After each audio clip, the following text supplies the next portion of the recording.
Will have to jump off a cliff just knowing that you will not crash.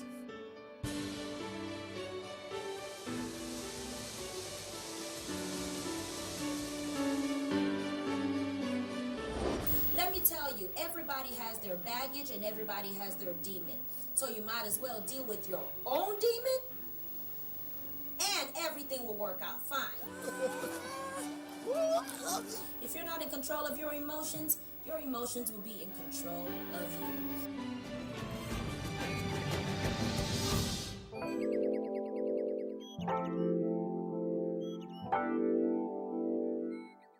Thank you so much for tuning in to another episode of Emotions.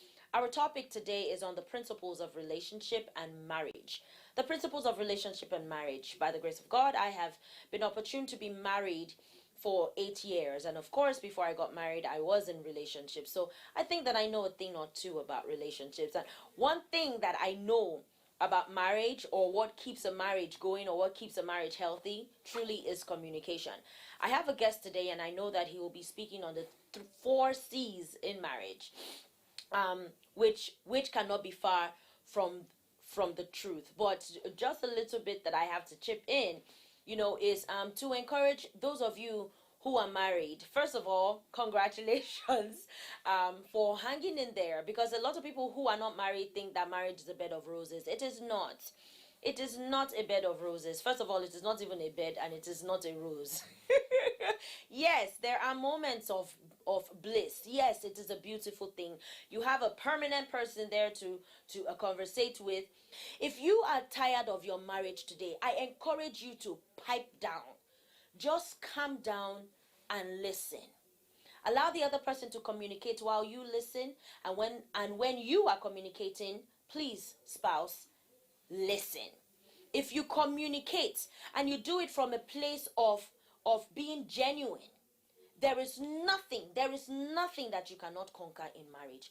But when you want to be self-centered and be egotistical, first of all, ego means edging God out. And I'm not talking about the Christian God or the Muslim God. I'm just talking of the Creator, period. When you have an ego and you do whatever you want to do, that means that you have not invited the third party into your marriage, which is the person who brought you together in the first place. The universe brought you together in the first place. You being able to see each other, and you being able to have all the feelings that you have, even the capability of having the children that you have, everything has been solidified by this Creator, by the universe.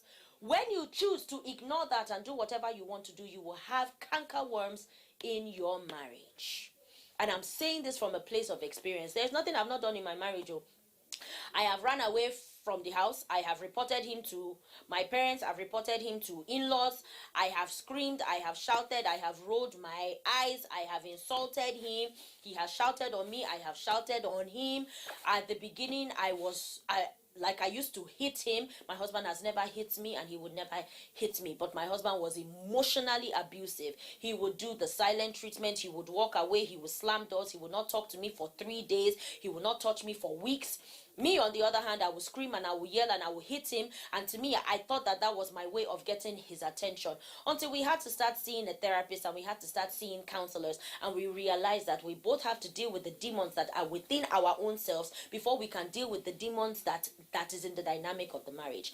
When you deal with your foxes and you deal with your own weaknesses, then the marriage will be strong. But when he brings in his weaknesses and you bring in your weaknesses, the marriage will definitely be weak. But if both of you can admit that you both have weaknesses, then both of you will be strong. Please stay tuned so I can get my guest.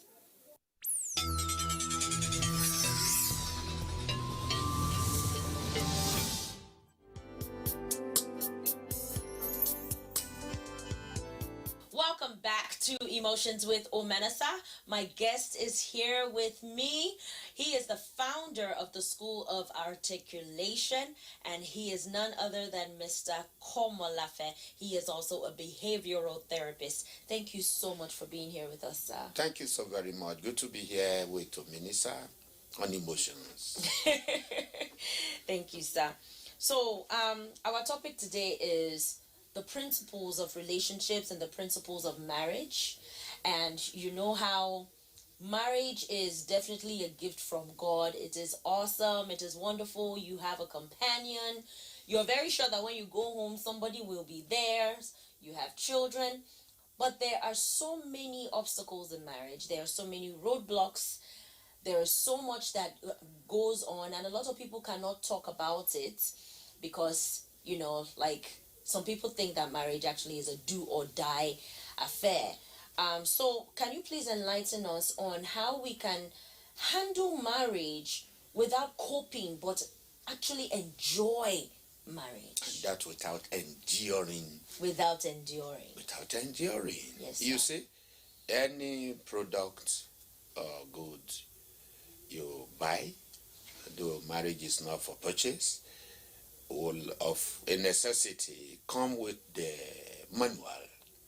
manual of operation, the do's and the don'ts, and all the rules and the etiquette that guides a certain principle and the idea behind it. So when you get the concept of marriage completely wrong from the beginning, then you are head to hit the rocks, no matter where you are from, and who you are, and with who you are operating. Because when you follow the rules and the principles, and you know beyond a shadow of a doubt what the institution of marriage stands to represent, then you are good to go. So getting it right ab initio is critical to making a success out of it. What is marriage? Marriage is not just a union of two living together because they are matured, they have money, have gone to school, and blah blah. The next thing is to settle and raise a family. No, that is not marriage. Marriage is a call to responsibility. Marriage is a call to maturity. Marriage is a call to decision making. Because you say, yes, I'm a responsible adult, emotionally, physically, financially, and otherwise, and I need a complement that will stay with me and be with me forever, so that where I'm just thinking alone, imagining alone, talking alone, I have my other, people call it other half, or no, you are whole in your personality, intuitively, intelligently, and even by way of your interaction. But you are saying, see, I've reached a state of maturity where I no longer need to think, reason, do things alone. So I need a complement, not a completion. Marriage don't complete us. It actually complements us and brings out the best in one. So when you understand that from the beginning, that's a call for responsibility, it's a call to maturity and service, then it changes the whole game entirely. Then you know that, yes, I'm here to serve, not to look for service, not to look for cook. You want a cook, anybody, any lady out there, even men are better cooks these days. I'm sure I cook better than you. I'm You actually are sure you do. I can't argue with that. Personality. But you know what? It takes fusion from the within. So making a choice and choosing a life partner, it's a lot that goes into it. Talking about fusion, I have been married for 8 years, and I have been in situations with my husband where I know for a fact that we were glued. We were just glued together. Everything was aligned. And then we've had situations of where it almost felt like, did I make a mistake? So what are those little foxes that impedes a fusion in marriage? Very critical there. Talking about what glues two spouses together? Well, love, affection. You discover the first love by which so many people come into that relationship is fast fading away and fading out. So what do you have? You have the opposite. And then people go into marriage not really to make contributions. They are looking for what they can get. What they can get out. Yes. Accumulation. Oh, when I marry you, I have this intention in my mind that, so and so will happen. You will do this, you will do that, you will do that. When you go into marriage with such a card of request, then you are out to get frustrated, because you must understand what it takes, what it involves. Marriage is not a bed of convenience. You don't go into marriage with the sense and the mentality of seeking convenience. In fact, there is marriage by convenience, which people practice in some other clients, which you know too well. Yes. And you lived over there. You marry by 10:30 in the morning and get divorce papers by 11. Yes. And then you get all the papers that... You get other papers and all of that. Or let's just go and connect it there so as to get some other papers. And by the time you do it, that is a complete abuse. Emotionally, physically, mentally, and otherwise, which does not augur well. What glues a relationship is the love, is the desire, is the determination to want to see it succeed, no matter what. In life, Minister, you're going to have the good, the bad, and the ugly. When you find genuine love, no wind, I say it again, no wind can dissuade you. In fact, the wind will contribute to bringing out the best of your love juices. Love is actually a juice that when you press the individual who carries it in a marriage relationship, then you see the fragrance, you see the taste of the true spouse you have. But when it's like going the opposite direction and you are beginning to misbehave, it means you don't really have what you profess. So when I press you, Minister, in a relationship, whatever comes out of you is your true self. Now, what comes out? Yeah. What are certain things that do come out? Yes. Hate can come out. We're not saying every man has to be perfect to marry. No. Marriage is actually to enable you work on some of your imperfections. Yes. And to show you in clear-cut language, lucid language, what your strengths are, your weaknesses, your opportunities, and your threats. Because you never can see yourself being alone. So you need that partner, that spouse, for which you have been intimately bonded and connected through a wedding. I'm not talking of, you are trying to espouse yourself to a partner. No, you are already married. So you are adjudged to be one in your spirit, in your soul, in your body. And the height of which, for which, sexual intimacy and all of that, which is another gamut and a world on its own.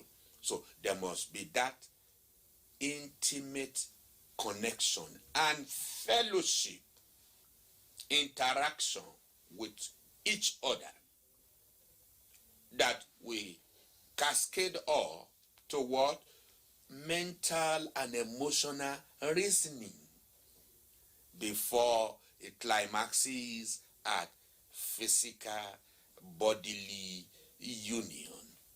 So it's affection down the line, inside out, outside in.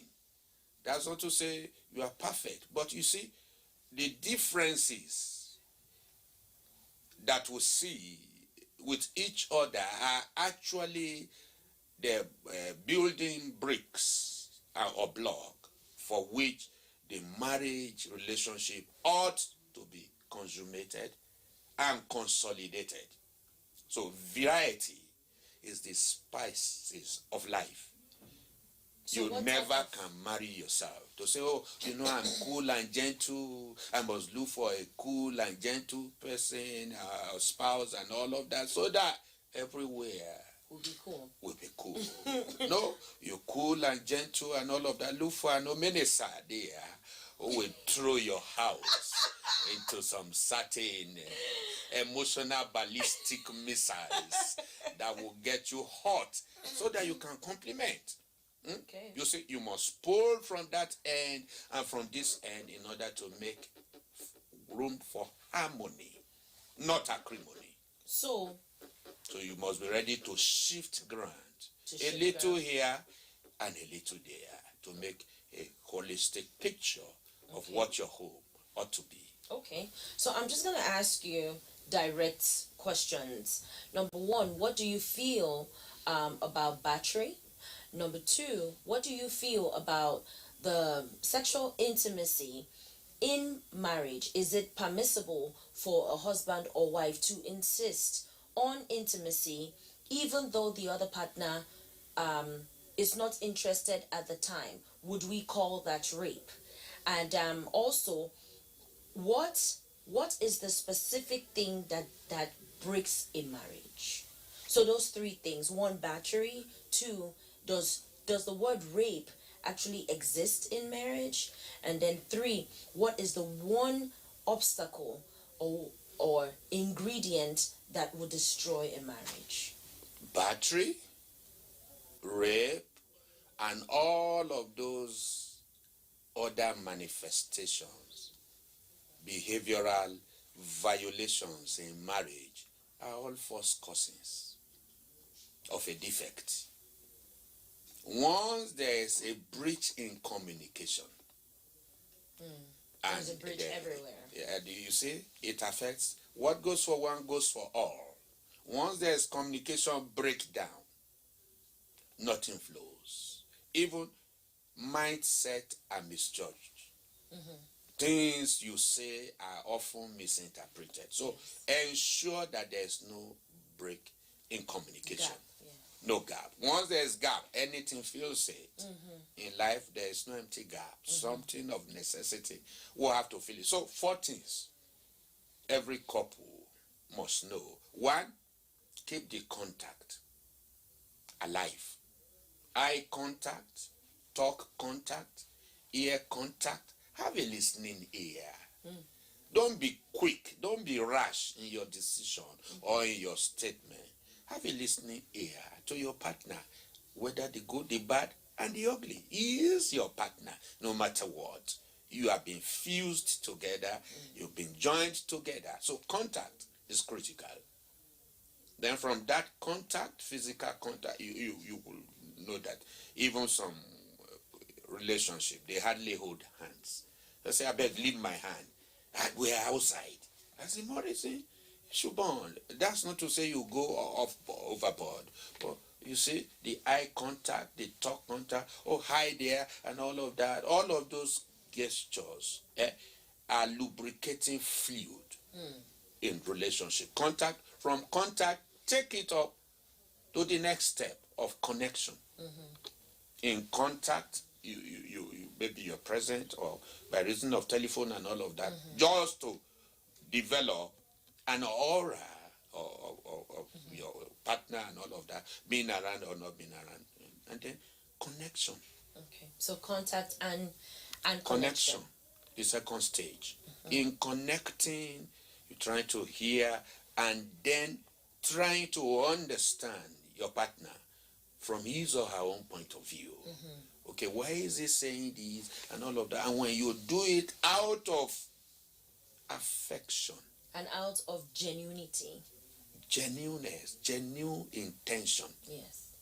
That's not to say your spouse is perfect, but you're trying to hear and see from his or her own angle so that you can empathize with your spouse. Very important. And then from contact to connection, then the third C is contribution. Contribution. And because of time, Yes. what would be the fourth C? Communication is a natural byproduct. So contact, Connection, contribution contribution. will give birth to communication. Okay, So you are communicating well. So battery will be out of it. of course. All right. Whether outside of marriage or in marriage, I hope you do know that there is also rape in marriage. Yes. Because it takes two to tango. You see, sexual Can't tangle on your own. intimacy is a call to the height of harmonious love. And what do I mean by that? Oh, we are bonded in our spirit.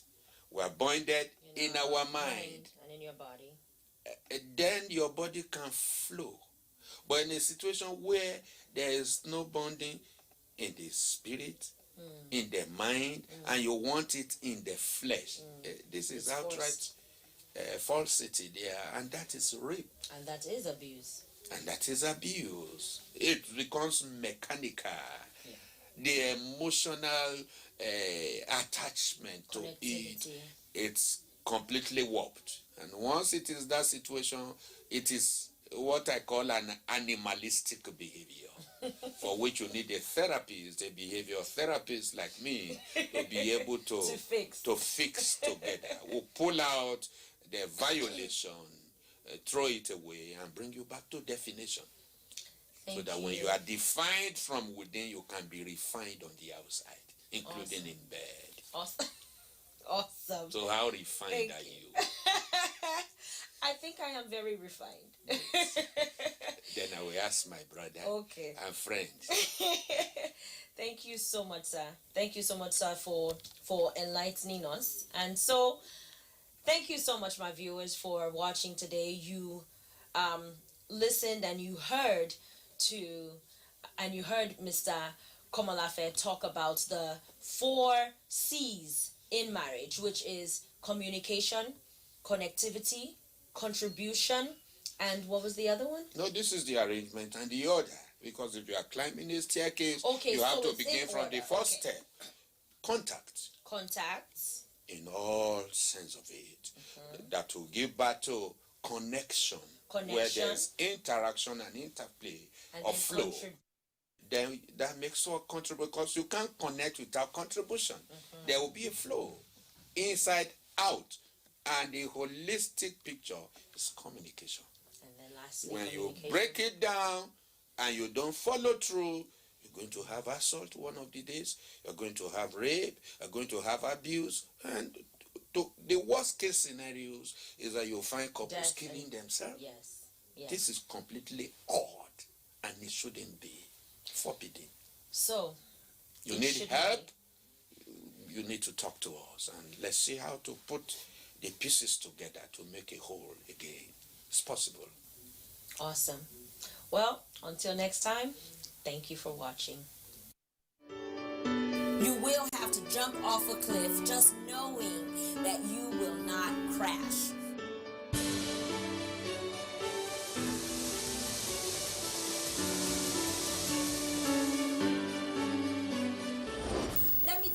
Everybody has their baggage and everybody has their demon. So you might as well deal with your own demon, and everything will work out fine. If you're not in control of your emotions will be in control of you.